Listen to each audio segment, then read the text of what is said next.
pertemuan minggu yang ke-6, rekan-rekan akan berinteraksi bersama dengan saya secara khusus perjalanan Rasul Paulus yang kedua dan ketiga.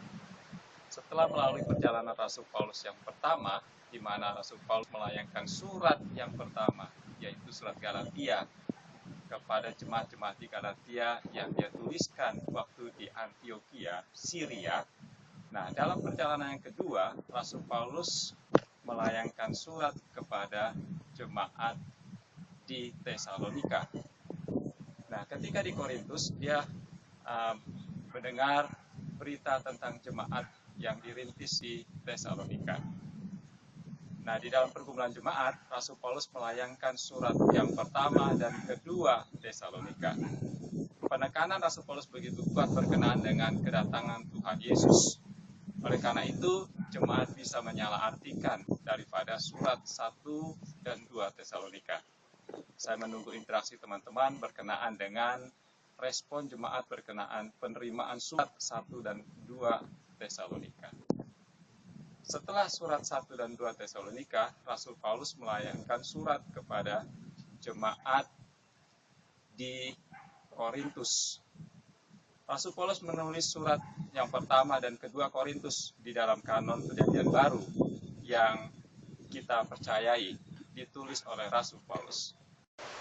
Surat 1 dan 2 Korintus yang ditulis oleh Rasul Paulus ketika Rasul Paulus berada di Efesus dalam perjalanan yang ketiga, Rasul Paulus mengalamatkan kepada jemaat di Korintus yang mengalami perpecahan.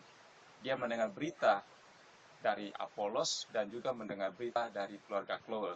Di dalam 1 Korintus pasal pertama di ayat yang ke-11 kita tahu informasi tentang hal itu. Nah, ada teori yang mempercayai bahwa sebenarnya Rasul Paulus melayangkan 4 surat kepada jemaat di Korintus dengan permasalahan yang ada. Saya berharap teman-teman berinteraksi bersama dengan saya, apakah benar Rasul Paulus mengalamatkan 4 surat kepada jemaat di Korintus, di mana surat pertama kita punya, surat kedua dan surat yang ketiga telah hilang, dan surat yang keempat itu yang telah dikanonkan di dalam kanon Perjanjian Baru.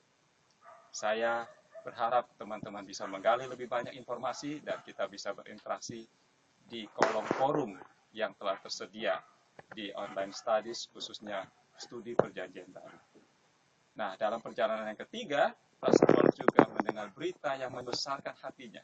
Karena jemaat di Roma, sekalipun dia belum pernah ke sana, dia mendengar kabar tentang iman mereka yang mengalami pertumbuhan yang luar biasa. Kemungkinan besar jemaat di Roma adalah jemaat yang datang waktu peristiwa Pentakosta.